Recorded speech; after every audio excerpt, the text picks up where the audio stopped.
Governor Khyber Pakhtunkhwa नौ मंतखब वज़ीर आला से कल शाम 4 बजे हलफ लेंगे। Chief justice Peshawar high court ने महफूज फैसला सुना दिया। गवर्नर हलफ नहीं लेते तो कल ही स्पीकर नौ मंतखब वज़ीर आला से हलफ लें। अली अमीन गंडापुर ने इस्तीफ़ा दे दिया था। कानून के मुताबिक नए वज़ीर आला का इंतखाब किया जाना है। कानून के मुताबिक नए वज़ीर आला से हलफ लेना ज़रूरी है। गवर्नर खैबर पख्तूनख्वा अपनी आईनी जिम्मेदारी पूरी करते हुए हलफ लें। पेशावर हाई कोर्ट ने 9 सफ़ात पर मुश्तमिल तहरीरी फैसला जारी कर दिया। असद कैसर ने मीडिया से गुफ्तगू में कहा कि आज जमहूरियत और कानून की फतह हुई। Chief justice Peshawar high court ने मेरिट पर फैसला दिया। अमन के लिए सब जमातों की तजावीज़ को वेलकम करेंगे।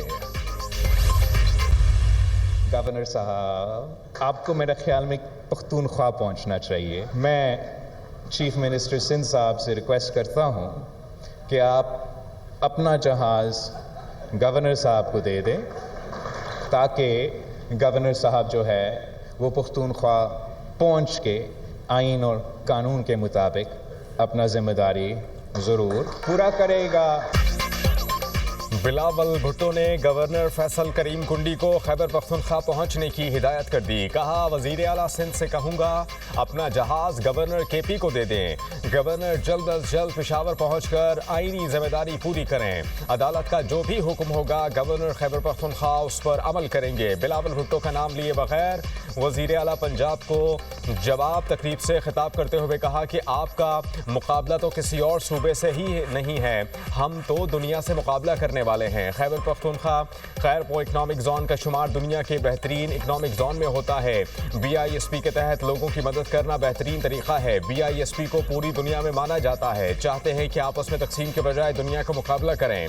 PP चेयरमैन का गाजा अमन मुआहिदे का खैर मकदम। उम्मीद करते हैं कि गाजा में सीज़ फायर जारी रहेगा। डर और खौफ है इस बार भी धोखा ना हो जाए।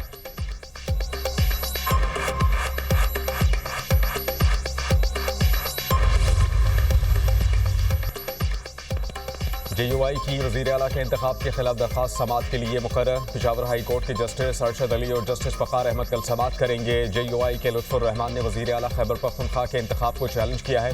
दरख्वास्त में खैबर पख्तूनख्वा हुकूमत, वज़ीर आला, गवर्नर, सूबाई असम्बली और दीगर को फरीक बनाया गया। दरख्वास्त में मौक़िफ़ अपनाया गया कि एक वज़ीर आला के इस्तीफ़े की मंजूरी के बगैर दूसरे वज़ीर आला के इंतखाब के लिए होने वाला इलेक्शन गैर कानूनी है। जमीयत उलमा इस्लाम के पार्लिमानी लीडर लुत्फ़ुर रहमान ने मीडिया से बात करते हुए कहा, अली अमीन गंडापुर का इस्तीफा मंजूर नहीं हुआ। गवर्नर ने उनको तस्दीक के लिए बुलाया है। चाहते हैं कि पहले अली अमीन गंडापुर का इस्तीफा मंजूर हो, फिर नया वज़ीर आला मुंतखब हो।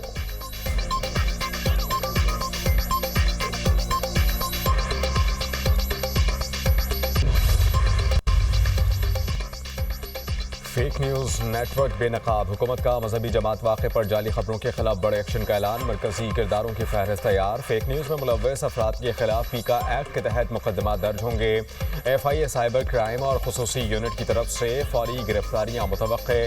डी फेक लैब एक्टिव जाली वीडियोस ऑडियोज़ की फॉरेंसिक जांच शुरू हो गई। रियासती इदारों के खिलाफ नफरत अंगेज झूठ पर ज़ीरो टॉलरेंस पॉलिसी होगी। ओवरसीज़ नेटवर्क की ट्रेसिंग के लिए सिफारत खानों के जरिए सख्त इक़दाम ज़ेरे गौर।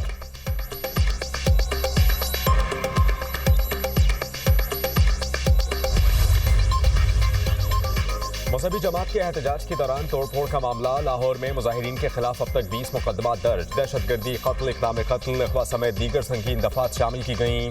साद रिजवी समेत मकामी क़यादत और कारकुनान पर रावलपिंडी में मुकदमा दर्ज। FIR दफ़ा 144 की खिलाफ वर्जी पर दर्ज की गई। इंसदाद दहशतगर्दी एक्ट इक़दाम कत्ल के तहत मुकदमा दर्ज किया गया। रोड बंद करने, फायरिंग समेत मज़ाहमत करके एम्यूनेशन छीनने की दफात भी शामिल। फैसलाबाद के थाना सिविल लाइन और जंग बाजार में 54 मुजाहिरीन के खिलाफ मुकदमा दर्ज। इंसदाद दहशतगर्दी दफ़ा 144 की खिलाफ वर्जी समेत दीगर दफात शामिल की गई हैं।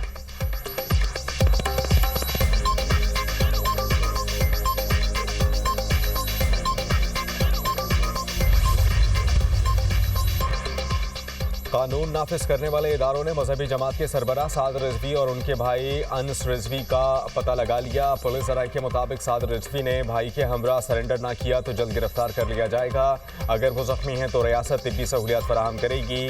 पुरअमन तरीके से वो खुद को कानून के हवाले कर दें। मुरीद के एहतजाज के दौरान सोशल मीडिया पर इंतशार फैलाने वाले अफराद के खिलाफ क्रैकडाउन। लाहौर, कसूर, कामुकी, गुजरावाला और शेखुपुरा से 39 अफराद गिरफ्तार। मजीद 87 अफराद के व्हाट्सएप और फेसबुक अकाउंट्स ट्रेस।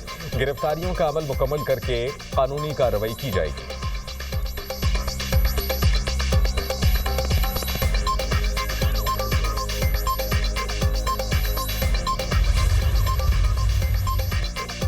मुरीद में मजहबी जमात के पुरतशद्दुद एहतजाज पर पुलिस एहलकारों पर हमले का मामला। एहतजाज के दौरान मजहबी तंजीम के कारकुनान और पुलिस से झड़प के दौरान एक SHO शहीद और दर्जनों एहलकार जख्मी हुए। पुलिस ज़राए के मुताबिक इंतशार पसंद मुजाहिरीन को मुंतशिर कर दिया गया। इब्तिदाई तौर पर इंतजामिया ने मुजाहिरीन से मुज़ाकरात की और एहतजाज को कम मुतासरा मकाम पर मुंतकिल करने की हिदायत की।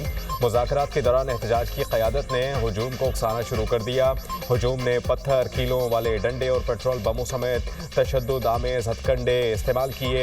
मुतादिद पुलिस एहलकारों से असलहा छीना गया। इसी छीने गए असलहे से फायरिंग भी की गई। मुजाहिरीन ने पुलिस एहलकारों और गाड़ियों पर मुनज़्ज़म हमले किए। कम अज़ कम 40 सरकारी और निजी गाड़ियाँ जला दी गईं। कई दुकानें भी नजरे आतिश की गईं।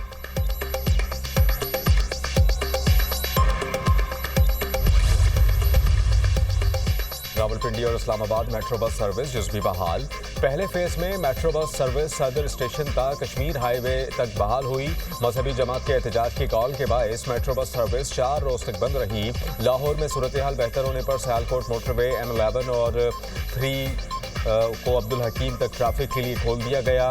GT रोड का दाखिली और खारजी रास्ता भी खुल गया। लाहौर में मेट्रो बस सर्विस और मेट्रो ट्रेन भी बहाल। लाहौर का मास ट्रांजिट सिस्टम मुअत्तल होने से लाखों लोग सफरी सहूलियात से महरूम।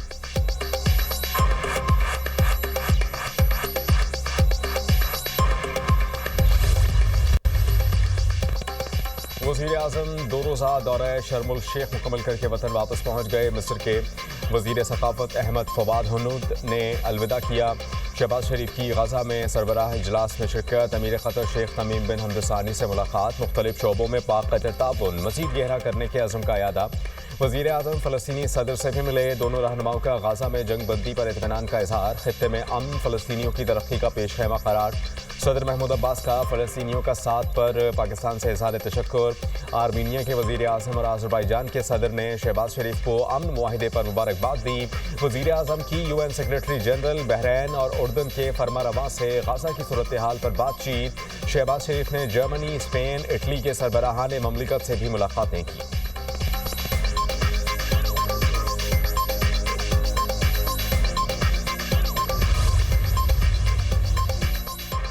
पाकिस्तान का अक़वाम मुत्तहिदा में भारत को मुंह तोड़ जवाब। पाकिस्तानी सिफारतकार आसिफ खान ने मोदी सरकार का घिनौना चेहरा बेनकाब कर दिया। कहा कि भारत का गैर जिम्मेदार रवैया खित्ते के अमन के लिए खतरा है। जम्मू कश्मीर बैनुल अक़वामी सतह पर तस्लीम शुदा मुतनाज़ा इलाका है। भारत हर साल झूठ पर मबनी पुराना स्क्रिप्ट लेकर आता है। अक़वाम मुत्तहिदा के फारम पर भारत की मुनाफिकत को बेनकाब करते रहेंगे। कश्मीरियों की मुनसिफाना और पुरअमन जिद्दोजहद आज़ादी की हिमायत जारी रखने का अज़्म।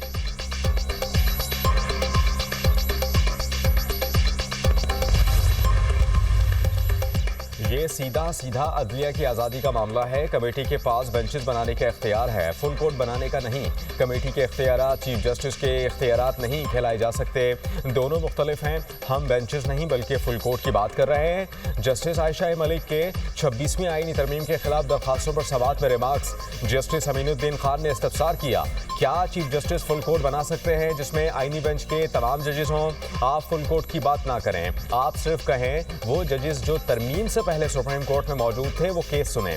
वकील आबिद जुबैरी ने कहा कि चीफ जस्टिस के पास अभी भी फुल कोर्ट बनाने का इख्तियार मौजूद है। फुल कोर्ट तश्कील देने की डायरेक्शन दी जा सकती है। आबिद जुबैरी की जानिब से मुख्तलिफ फैसलों का हवाला। अदालत ने केस की मजीद समाअत कल तक मुलतवी कर दी।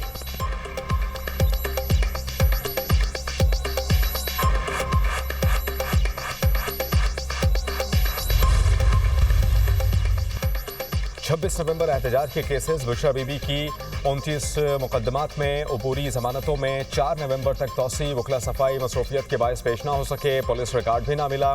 आइंदा तारीख पर तमाम 29 मुकदमात का रिकॉर्ड पेश करने का हुक्म इंसदाद दहशतगर्दी अदालत के जज अमजद अली शाह ने समाअत की।